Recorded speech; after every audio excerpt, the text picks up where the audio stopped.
Hello and welcome everybody to another edition of the Playbook for Performance podcast. Our mission is to make work fun again by building better leaders.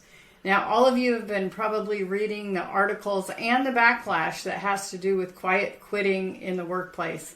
And the concept behind this is the idea that if I just meet expectations, if I do everything that's expected of me and no more and have very strong boundaries, in that case, I'll be able to stick through my job, coast through, collect my paycheck, but have enough time and energy and motivation to pursue what's important to me in my personal life. Well, that can make things pretty tough for the workplace. It can show people that they're not engaged. And this isn't a surprise because we know from Gallup's research that I published in my book, CoachCulture, that this whole idea of engagement is tough. Over 60% of employees are unengaged, and we define engagement by productivity, profitability, and retention.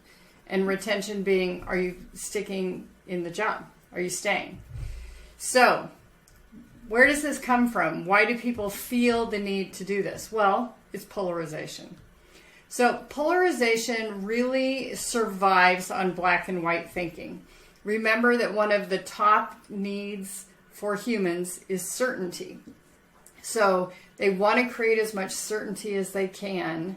And the way they do that is creating black and white thinking. So these are some of the beliefs that come from our quiet quitters. If I meet expectations, I'm safe.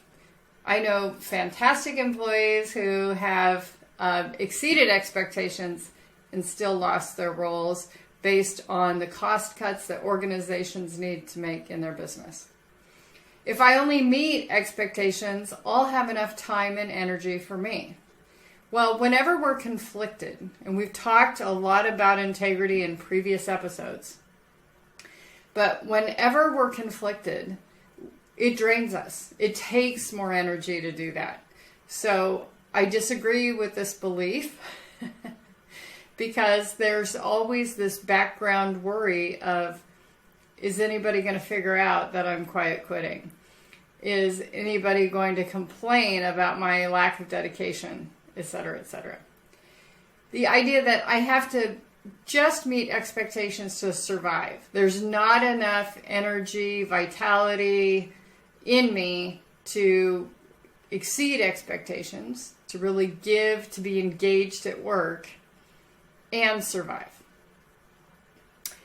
The idea that the employer will not look out for them, that's pretty common. I believe that you need to hedge your bets on this one. If you think of it this way, let's say you have a fantastic manager. Your manager has 10 employees. At best, they can give you 10% of their time. But most people think about themselves first. They think about their boss and impressing their boss. They think about their family or the family that they want to have. So it's probably 2 or 3%. So you need to be informing them proactively as an employee. You know, here are the things I'm working on. Here's how I'm prioritizing these things. So it's not that they don't care about you. It's not that they're not looking out for you. But you do have to be the primary person. And lots of employers do care. They go way out of their way to care for their employees. And then this idea of previous performance proves as such. Meaning, I've had other bosses, I've had other jobs, they suck the life out of me. This is the only way I can cope. So, are you guilty, or are your employees guilty, of this black and white thinking? It's entirely possible, right? And the trick is to unwind that.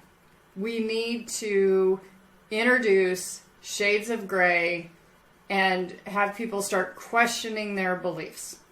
So here's how we're going to do this. Here's our field work for this week, because we all know that coaching without action is just entertainment. So, the field work for this week. Examine your black and white thinking. When are you using always, or never in your thinking or your language. Because if you name it, you claim it. So we got to work that out of the system. Ask yourself, is this really true? Can you think of exceptions to this rule? Can you think of exceptions to your beliefs? If so, then it's not always true. Okay? Can you identify examples that are shades of gray? Can you, for example, think about an employer that really does care about their employees? Can you think about a manager that was really out to make sure that you grew, that you were exceeding in your role, that you had every opportunity? In general, question your beliefs. Never assume you know yourself. Never assume you know anyone else. Question those beliefs. And then finally, when it comes to the gray that you do observe, we want to name it to claim it. Okay? Super important that we acknowledge that this is the way it is, and it's not the story I've been telling myself. Because as we tell ourselves stories, we tend to confabulate. We only look for the data that supports our theory, and that is bad data for bad thinking, and it gets us off on the wrong track. So, please do your field work this week. Let us know how it worked. Don't forget to like and subscribe down below.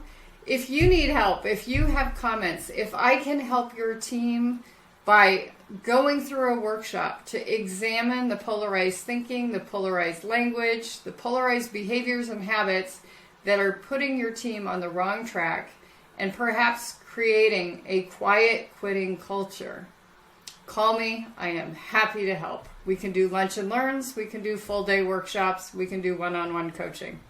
So give us a call. You can reach us at podcast@shaunacorden.com. Take good care.